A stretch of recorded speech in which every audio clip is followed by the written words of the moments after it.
ডুবিয়ে দেন। মানে সকালবেলা পূর্ব দিক থেকে উদিত করা সূর্যটাকে পশ্চিম দিকে বিকেলে তিনি ডুবিয়ে দেন। তুমি যদি পারো এই সূর্যটাকে পশ্চিম দিক থেকে উদিত করে পূর্ব দিকে ডুবিয়ে দাও। সুবহানাল্লাহ পড়বেন না? দেখেন, ইনস্ট্যান্ট ইন্টেলেক্ট, মুহূর্তে বিচক্ষণতা, উইজডম কাকে বলে? নমরুদ পারবে?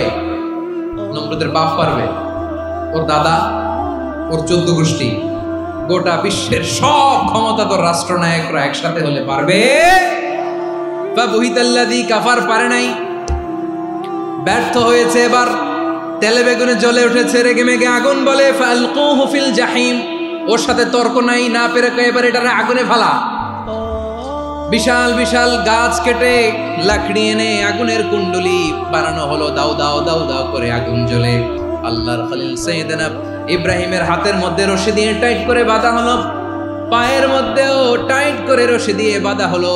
আল্লাহর খলিল ইব্রাহিমকে আগুনের কুণ্ডলির মধ্যে ফেলা হবে। অমিয়া, আপনি যে বিপদের কারণে ভয় পান, হতাশ হন, এটা কোনো বিপদ ওনার বিপদের সামনে? পটুয়াখালী আওয়াজ করে বলুন, সাইয়েদনা খলিল ইব্রাহিমের বিপদের সামনে আমাদের বিপদগুলো কোনো বিপদ? এটা কোনো বিপদই না, এটা কোনো বিপদই না। হাত পা বেঁধে টাইট করে নিক্ষেপ করা হবে, সিম্পলি ফেলা যাবে না, কারণ দাও দাও করে দ্য ব্লেজিং ফায়ার, এমন আগুনের কুণ্ডলি কাছে যাওয়া যায় না, আগুনের উত্তাপে নিক্ষেপ করা হবে। হাতে রশি বেঁধে পায়ে রশি বেঁধে আল্লাহর খলিল ইব্রাহিম আলাইহিস সালামকে আগুনের মধ্যে নিক্ষেপ করা হবে। এটার বলে অগ্নি পরীক্ষা। উনি অগ্নি পরীক্ষার সম্মুখীন হয়েছে, এজন্য কঠিন পরীক্ষাকে আমরা অগ্নি পরীক্ষার সাথে তুলনা করি, ঠিক কিনা? সাইয়েদনা জিবরাইল এসে বললেন, ও আল্লাহর খলিল, ওরা তো আপনার হাতও বেঁধে ফেললো, পাও বেঁধে ফেললো, নড়াচড়ার সুযোগ নাই, বলেন আমি জিবরিল ফেরেশতা আপনার জন্য কি করতে পারি? আল্লাহর খলিল ইব্রাহিম বলেন, ও জিবরাইল, তোমার কাছে আমার কোনো চাওয়া পাওয়া নাই। সুবহানাল্লাহ বলেন। তোমার কাছে বলার কিছু নাই, তোমার সাহায্যের আমার দরকার নাই।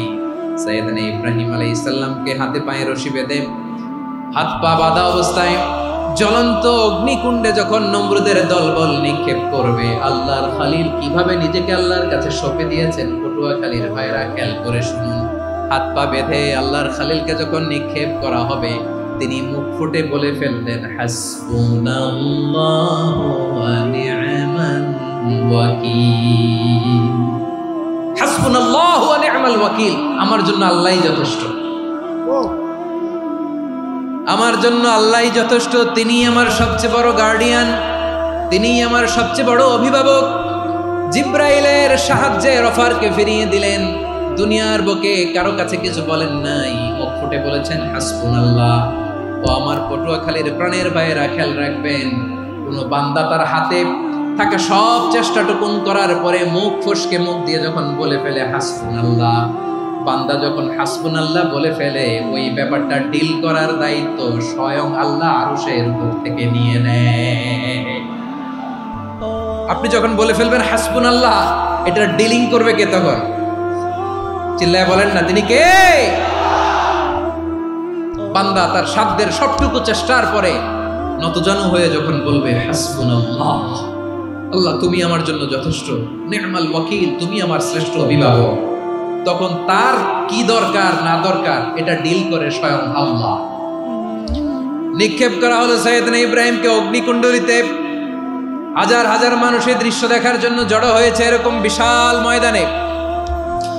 কিন্তু কি অবাক করা ঘটনা, সবাই ভয় পাচ্ছিল, না জানে কি হয়ে যায়। আল্লাহর খলিলকে যখন আগুনের কুণ্ডলিতে নিক্ষেপ করা হয়, আল্লাহর খলিল ইব্রাহিম আগুনের কুণ্ডলীর মধ্যে বসে বসে মানুষগুলোর দিকে তাকিয়ে হাসতে শুরু করে দেয়। কারণ আকাশ থেকে রব্বুল আলামিন স্পেশাল ভার্ডিক্ট নাজিল করেছেন, স্পেশাল হুকুম জারি করেছেন, কুল্লা ইয়া নারু কুনি বারদান ওয়া সালামান আলা ইব্রাহিম। ও আগুন, খবরদার, সৃষ্টির শুরু থেকে তোকে একটা ধর্ম আমি বাতলে দিয়েছিলাম, তোর ধর্ম, আগুনের ধর্ম হলো যা পাবে জ্বালিয়ে সারখার করবে। আল্লাহ বলল, আগুন, তোর ধর্ম দিয়েছিলাম, তুই সব জ্বালিয়ে পুড়িয়ে সারখার করে দিবি, কিন্তু ক্ষণিকের জন্য আমি তোর জ্বালিয়ে দেওয়ার ক্ষমতাটাকে কেড়ে নিলাম। জ্বালিয়ে ভস্ম করে দেওয়ার ক্ষমতা আমি কেড়ে নিলাম। কুনি বারদান, ঠান্ডা হয়ে যা। কিন্তু এত বেশি ঠান্ডা হবি না আবার আমার ইব্রাহিমের জন্য সর্দি লেগে না আসে। সুবহানাল্লাহ, এত আস্তে বললে হবে? কুনি বারদান, বারদ মানে বরফ, ঠান্ডা। ঠান্ডা হ, কিন্তু এত ঠান্ডা হবি না যাতে আমার ইব্রাহিমের কষ্ট হয়। আগুন বলে, আল্লাহ একবার বললাম ঠান্ডা হ, আবার বলো এত ঠান্ডা হবি না যাতে খালিলের সর্দি না লাগে। কেমন ঠান্ডা হব, কেমন এনভায়রনমেন্ট তৈরি করে দেব বলো। আল্লাহ বললেন সালামান আলা ইব্রাহিম, আমার খলিল, আমার কলিজা, আমার ইব্রাহিমের জন্য তুই জান্নাতের কুল বাগিচা হয়ে যা। ও ভাই, নবী মুসার মতো ঈমান হলে